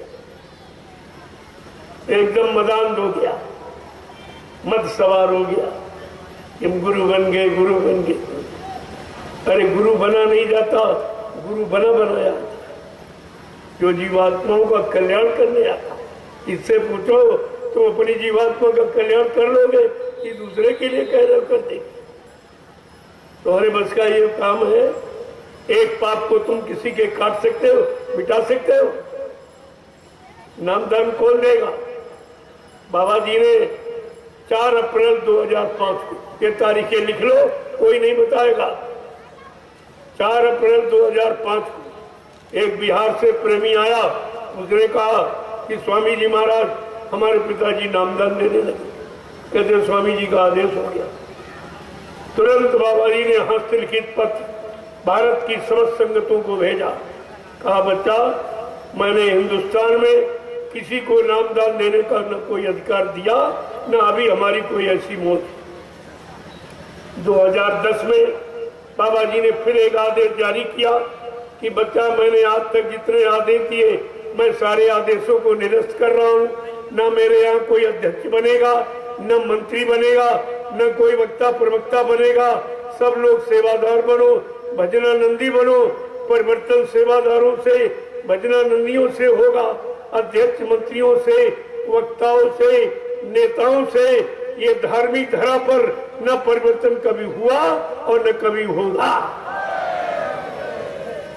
2011 में बाबा जी को दोबारा आदेश फिर जारी करना पड़ा कि बच्चा, मैंने हिंदुस्तान में किसी को भी नामदान देने का न कोई अधिकार दिया है, न अभी हमारी कोई ऐसी मौत, क्योंकि नामदान देने के काबिल अभी कोई नहीं। जो अपनी जीवात्मा को जगा लेगा परमात्मा से मिला लेगा, और जो 7 जन्म आगे 7 जन्म पीछे जीव के पाप कर्मों को धोना जानता है, वो नामदान देगा, वो नामदान देने का अधिकारी होता है। तुम्हें तो कुछ पता नहीं है कि नहीं, अल्लाह मचा दिया, नामदान हो रहा, नामदान हो रहा, दौड़ पड़े चले नामदान दे रहा। हमने भाई कौन सा नामदान दे रहा? जो बाबा जी ने 5 नाम दिए, क्या उसके अलावा कोई 6, 7, 8वां नाम बता रहा जो तुम कहते हो नामदान दे रहा? कि बाबा जी के दिए 5 नामों को दोहरा रहा। ये पहले भी दोहराता था, अब भी दोहराता। ये देने वाली बात कहां से लागू। लेकिन तुम यही नहीं जानते हो कि सुनाना किसे कहते, देना किसे। देगा वो जो सतलुज सचखंड अनामी धाम से आएगा और नाम को जगाएगा, नाम को सिद्ध करेगा, वो नाम दान देगा। ऐसे नहीं किया जाता। अपने यहां जितने भी इस कलयुग में संत आए, मैं सबकी बात आपको बता दूंगा। जब कबीर दास आए, उन्होंने साहब नाम जगाया, तब जीवों को नाम दान देना शुरू किया। शिवदयाल सिंह महाराज ने राधा स्वामी नाम जगाया, तब जीवों को नाम दान देना शुरू किया। गुरु नानक देव जी महाराज ने वाहे गुरु नाम जगाया, तब जीवों को नाम दान देना शुरू किया। और बाबा जी ने जय गुरुदेव नाम जगाया, तब जीवों को नाम दान देना शुरू किया। मैंने इससे कहा, अरे तू भी कोई नाम जगा ले और नाम दान दे, तेरा भी मान लिया जाए। लेकिन जो संत मत की मर्यादा, जो नामदान, जो नाम को जगाएगा और सिद्ध करेगा, वही नामदान देगा। तो इसने तो कोई नाम जगाया नहीं और नाम में हेरा फेरी करती। देखो बुद्धि कैसी इसकी खराब कि बाबा जी ने देखो तो नाम जगाया, उन्होंने परमात्मा प्रभु का बताया और इसने परमात्मा प्रभु नाम हटा दिया। अब इससे पूछो तो ये किसका नाम है? जब प्रभु परमात्मा का नहीं है तो जो वो नाम तेरा है या किसी और इंसान का या शैतान का, किसका? अरे आप पूछो तो तुम्हें पता चल जाए ये नाटक कर रहा। सब नाटक, दाढ़ी बाल का नाटक किया, फिर टाट उतार के फेंक दिया, स्वार्थ लोभ लालच में बाबा जी के कपड़ों की नकल की, नामदान की नकल की। इसके पास अपना कुछ नहीं, सब नकल कर। और आप ये समझ नहीं पा रहे हो, जो नकल करता है उस बच्चों को होशियार मानोगे? उसके पास कोई अनुभव पढ़ाई लिखाई का है? अरे होता तो नकल क्यों करता? और सब नकल कर, इसके अलावा कोई क्रम नहीं। और हमारी नकल ये कर नहीं सकता, क्योंकि मैंने ऐसे काम यहाँ कर रखे। अब जैसे शोभा यात्रा में प्रसाद वितरण, ये हमारी नकल कोई नहीं। कोई हिंदुस्तान में पहले भी किसी ने प्रसाद नहीं बांटा और आज भी कोई नहीं बांट सकता, क्योंकि प्रसाद बनाना ये सबकी बात नहीं है, यही असलियत है। कहो प्रसाद बना दो, जो प्रसाद बाबा जी बनाते थे, जो लाभ मिलता था, कहो तुम भी जरा प्रसाद बना दो और बाबा जी वाला लाभ मिलने लगेगा तो हम तुमको मान लेंगे, गुरुओं से पावर मिल गया तुमको। लेकिन ऐसे नहीं, कहने से नहीं, परीक्षा करके मानो, ये सब करके। और इसीलिए बाबा जी ने आपको ये अनुभव कराया था, जब तुम लोग मथुरा जाते थे, लाइन में खड़े होते थे, तो बाबा जी जैसे तुम्हारे सिर पे हाथ रखते थे, आपको शांति होती। साइकिल वाले 100-150 किलोमीटर साइकिल चला के आए, जैसे सिर पे हाथ पड़ा, कहते ऐसा मालूम पड़ा कि हमने साइकिल चलाई नहीं। ये है गुण, ये नकल नहीं कोई कर सकता। तो बरदस्त है, बरदस्त की कोई नकल नहीं। दूसरा अनुभव क्या कराया तुमको कि तुम उनके हाथ में सेवा पकड़ाते थे, तो बाबा जी क्या कहते हैं, तुम्हारी इसी सेवा से यही मथुरा आश्रम में मैं एक महा विश्वविद्यालय का निर्माण करूंगा, जिसमें गरीबों के बच्चे मुफ्त शिक्षा पाएंगे। बन गया विद्यालय और पैसा सब लूट फूट हो, पैसा सब लूट लिया दोनों ने। और लूटपाट के साथ, यानी जो बड़ी सुरक्षा के लिए रखते थे कर्मचारी, उनको मुर्गा मांस अंडा दारू खिलाने पिलाने में सब तुम्हारे खर्च।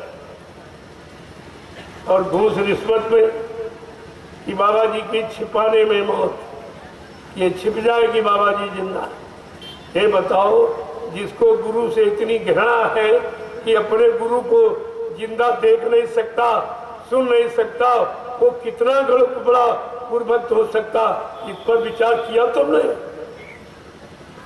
आज वो अपने गुरु को जिंदा सुन नहीं सकता, और जो उसके पीछे दौड़े उनकी भी यही, उनकी बुद्धि भी ऐसी है, विनाशकारी विपरीत बुद्धि। जब विनाश होने को होता तो बुद्धि विपरीत दिशा में कार्य करती। बताओ, ये अपने गुरु को जिंदा सुन नहीं सकते। मैं आपसे पूछ रहा हूं, जिंदा कहना अच्छा है कि मुर्दा कहना अच्छा?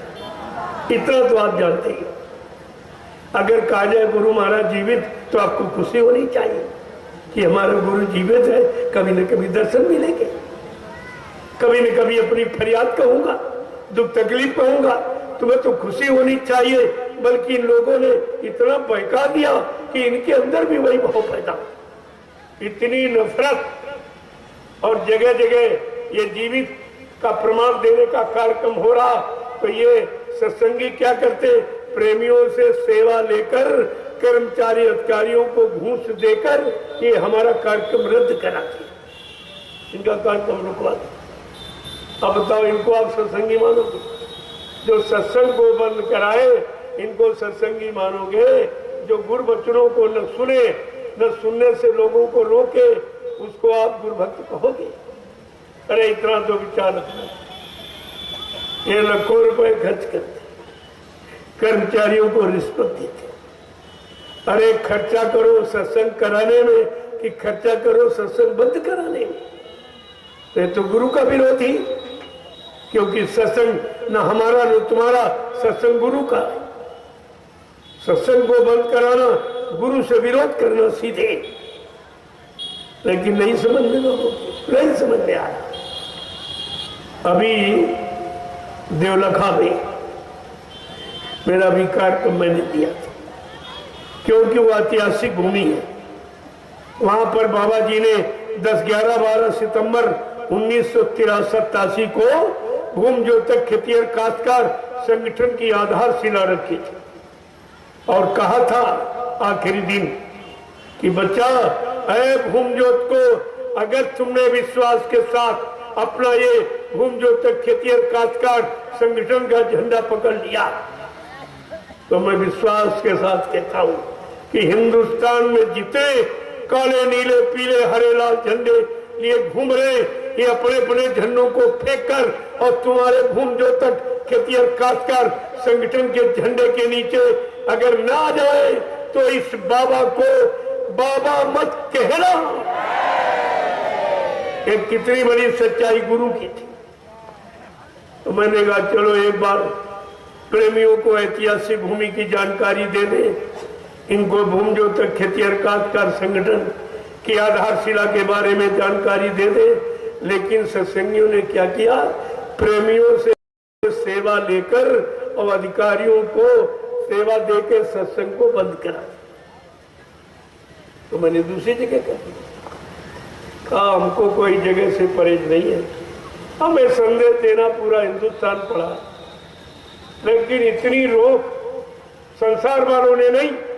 संसार के लोग तो सुनने मानने को तैयार, लेकिन सत्संगी मानने को नहीं किया।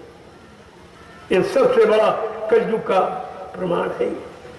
सबसे बड़ा, भगवान राम के भक्तों में कभी लड़ाई नहीं, कृष्ण के भक्तों में कभी लड़ाई झगड़ा नहीं, देवी देवताओं के भक्तों में कभी लड़ाई झगड़ा नहीं, हनुमान शंकर जी के भक्तों में कोई लड़ाई झगड़ा नहीं। लेकिन ये गुरु भक्त क्या करते, इनको देखो, इनको देखो, जय गुरुदेव नाम भी लेते और विरोध भी करते। आखिरकार किसका विरोध करते?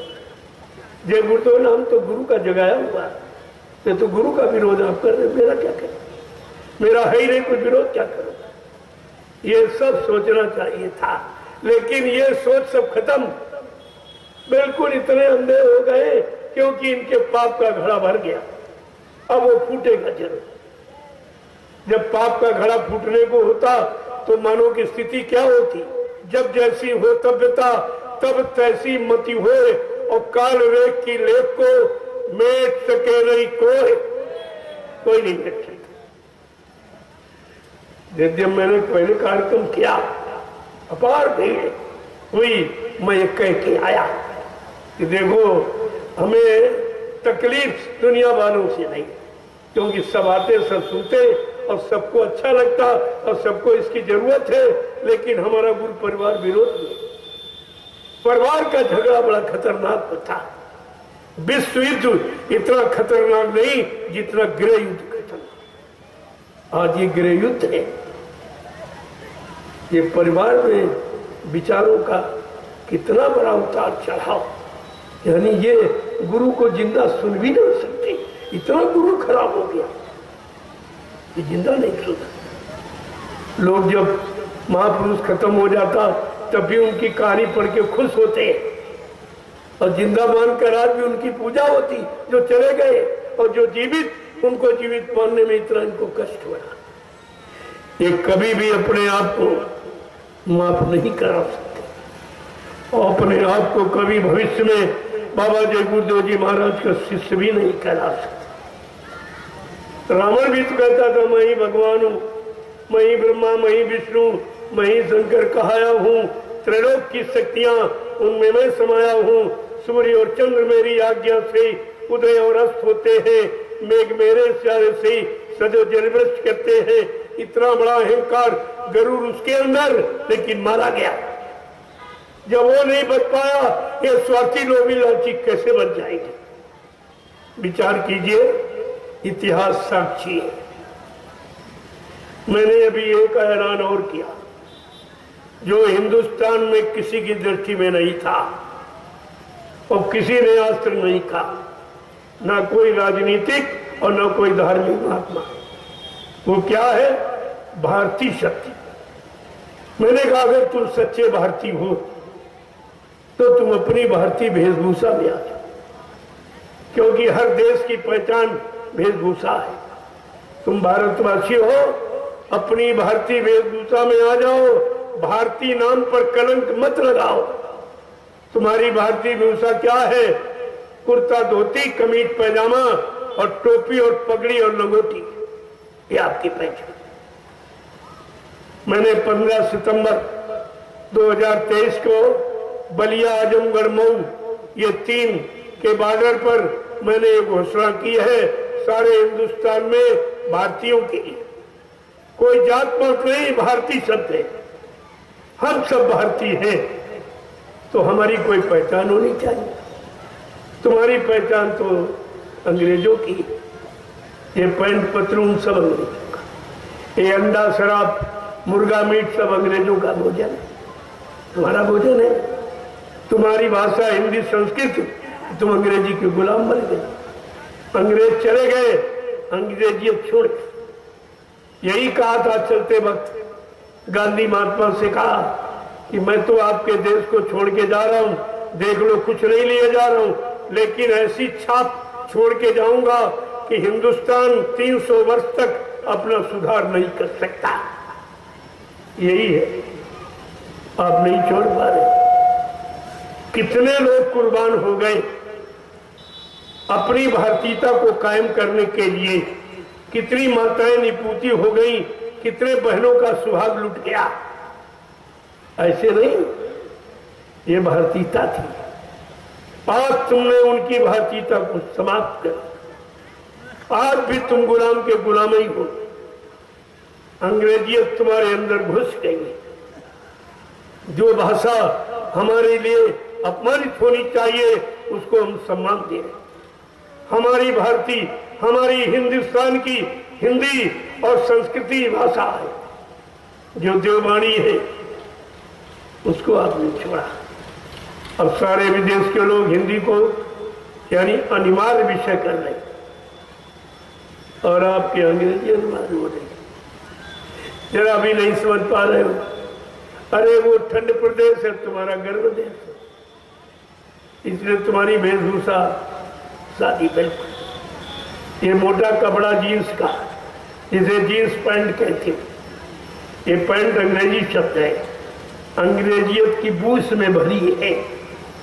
पैंट पतलून आपको अपने बदन पर नहीं रखना।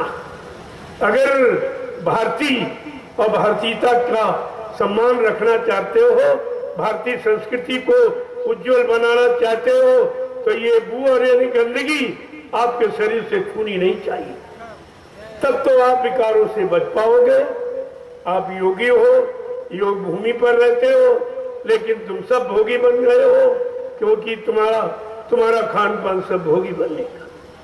सब ये ठंड प्रदेश का भोजन, अंडा, मुर्गा, मीट, दारू, ये सब गर्म है। सब इनमें गर्मी भरी हुई है। ये ठंड प्रदेश का भोजन तुम्हारा नहीं।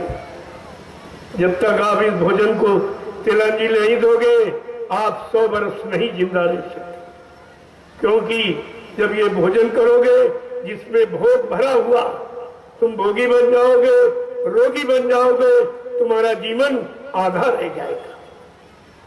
अगर आप सच्चे भारतीय हो तो अपने खान पान, सीजनल अनाज, सीजनल दालें, सीजनल सब्जियां, फल फूल मेवे, दूध मक्खन मलाई घी, इसको कहते हैं भारतीय खुराक, ये भारतीय भोजन। आप इसका प्रयोग करें, कोई बीमारी नहीं, कोई बीमारी नहीं। शाकाहारी बन जाओगे, बीमारियों से बच जाओ। कुदरत है तैयार खड़ी, आगे मुसीबत बड़ी पड़ी।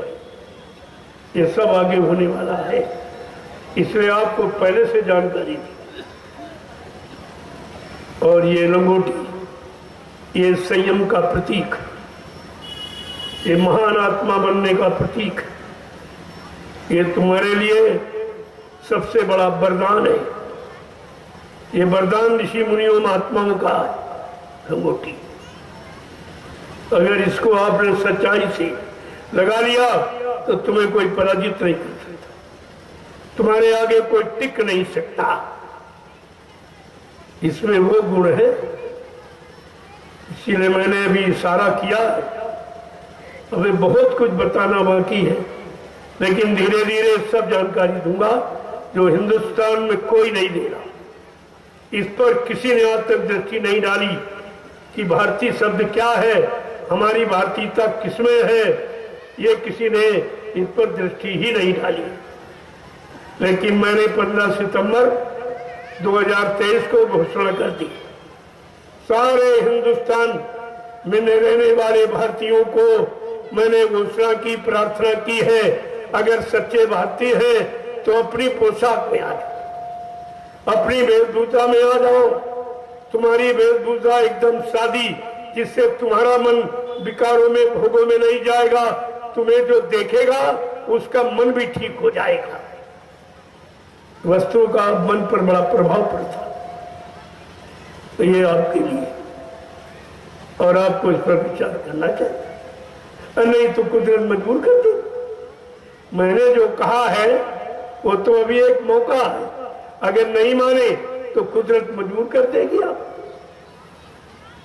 अभी आप देख रहे हो ये युद्ध क्या है, ये महात्माओं की सीख न मानने की सजा, जो उन्होंने समय समय पर ऐलान किया, बताया कि सब लोग आपस में मिलजुल के रहो, सब लड़ाई झगड़े से दूर हो, तुम सबके काम आओ, तुम्हारे काम हो, सबसे प्रेम प्यार मोहब्बत करो, दया और रहम को अपने अंदर स्थान दो, ईमानदारी और मेहनत को अपने अंदर ले आओ, तो तुम कहीं भी रहोगे संपन्न और सुखी रहोगे। ये सब आपको बताया, ऐसा नहीं है, सब जानकारी मैंने दी है। अब मानना न मानना आप पर है, नहीं मानोगे तो तुम जानो, तुम्हारा काम है। मैंने राजा और प्रजा सब के लिए, मेरी दृष्टि में केवल इंसान है, न कोई राजा न कोई प्रजा।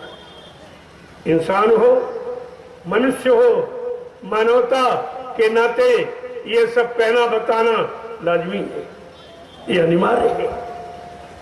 इसी से आपका भविष्य उज्जवल हो सकता है, बीमारियों से आपको राहत मिल सकती है, देश में लड़ाई झगड़े और पारस्परिक कलह है, ये मारकाट हिंसा, ये सब खत्म हो सकती।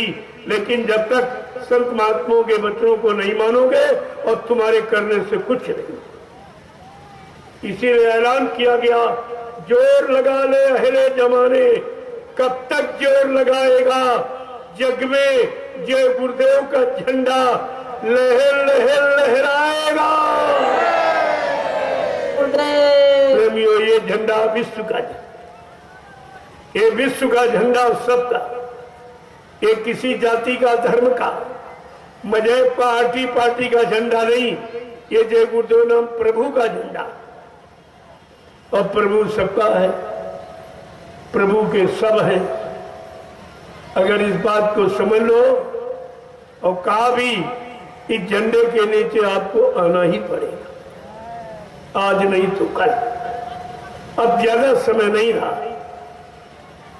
वक्त ज्यादा नहीं, कुछ ही वर्षों में देश दुनिया का नक्शा बदल जाएगा। ये सब आपके सामने होने वाला है, इसलिए आपको समय से पहले ये जानकारी दी सबको। इस भारत में रहने वाले सभी भारतीयों को जागरूक किया जा रहा है। जय गुरुदेव, जय गुरुदेव, जय गुरुदेव, जय गुरुदेव। नाम किसका? प्रभु का। जय गुरुदेव। नाम किसका? प्रभु का। प्रभु का प्यारा नाम। अब आप लोग खड़े हो जाओ, खड़े हो जाओ प्रेमियों, बहुत समय से आप बैठे।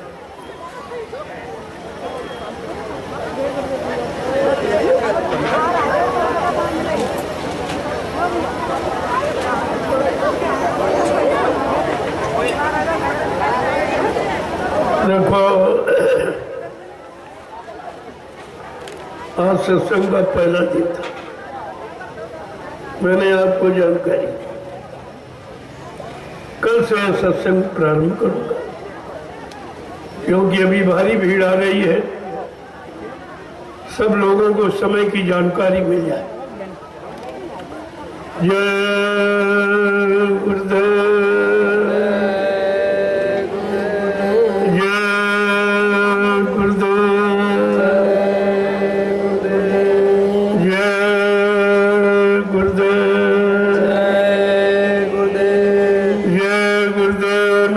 किसका? जय गुरुदेव। नाम किसका? प्रभु का। प्रभु का प्यारा नाम। जय गुरुदेव। जोर से बोलो, सब मिल बोलो, बोलना होगा, अभी से बोलो, दुख दर्द हरेंगे, सब कष्ट मिटेंगे, सुख शांति भी देंगे, सबके दाता, सबके मालिक, प्रेम से बोले, ये नाम नहीं इंसान का, ये नाम है प्रभु का। ये काम नहीं इंसान का, ये नाम है प्रभु का। प्रेमियों इंसानों के बस का नहीं, चाहे राजनीति उठा लो चाहे धर्म। अब किसी के बस की बात नहीं है कि सुधार करें, ये सुधार अब इनके बस का नहीं रहा, क्योंकि 70 साल की आजादी ये सब पर्चे दिए। जब 70 साल में नहीं कर पाए, और 70 साल कलयुग में एक जीवन है, इतने दिन तो व्यक्ति जिंदा ही रहता, एक जिंदगी गंवा दी, कुछ नहीं कर पाए, और जो था वो भी खत्म हो गया। अब परेशानी के सिवा दुख तकलीफ, बीमारी, महामारी, लड़ाई झगड़ा, दैवी को दुर्घटना या काल मौत और टैक्सों की भरमार के सिवा कुछ भी। अब आपको विचार करना चाहिए, ये भारत देश है, ये धार्मिक देश है, ये मजहबी मुल्क है। यहाँ धर्म के लिए भगवान राम को रावण से लड़ाई लड़नी पड़ी, धर्म के लिए भगवान कृष्ण को महाभारत करना पड़ा। ऐसे धर्म हंसी मजाक भाषण स्पीचों में नहीं आता। पहले इतिहास पढ़िए कि धर्म को लाने में कितनी बड़ी कुर्बानी देनी पड़ती, और आज वो धर्म खत्म। इतनी कुर्बानी देने के बाद, इतना परिश्रम करने के बाद आज धर्म पुनः लुप्त हो रहा, सब खत्म। जय गुरुदेव। अब आप लोग लाइन से खड़े हो जाओ, मैं आपका दर्शन करूं। होगी सबके अंदर इच्छा मिलने की। कुटी में इतनी जगह नहीं कि मैं वहाँ बुला के आपसे मिलूं, और एक बार की इतने लोगों से मिला भी नहीं जाता। तो मैंने आपसे मिलने का एक तरीका, लाइन एक लाइन में महिलाएं, एक में पुरुष। मैं अभी 1 घंटे में आपसे मिले लेता हूँ। जब आपने 2-2.5 घंटे संदेश सुना है तो 1 घंटे आप इंतजार में आपसे मिले लेता हूँ, और आपको ये महाप्रसाद बीमारियों से, मुसीबतों से, परेशानियों से राहत पाने के लिए जो नैमिषारण की पावन पवित्र भूमि से जो बना के ले आया हूँ, ये प्रसाद लेने का। ये कोई नहीं हिंदुस्तान में आपको दे सकता। ये पहली पहचान, न राजा न प्रजा, न ज्ञानी न विज्ञानी, ये प्रसाद किसी के बस की बात नहीं है। उसे अब ले लीजिए। मैं आपका दर्शन करूंगा, आप सबको प्रणाम करूंगा, और बीमारी परेशानियों से बचाने के लिए महा औषधि ये प्रसाद इसको ले लीजिए। जय गुरुदेव, जय गुरुदेव।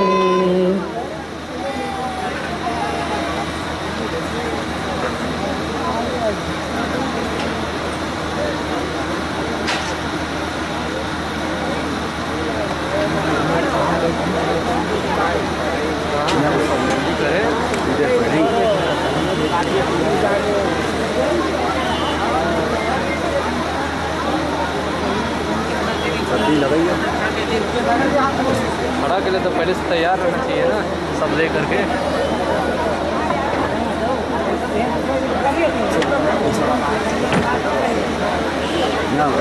जाओ जाओ जल्दी जाओ, जल्दी जाओ।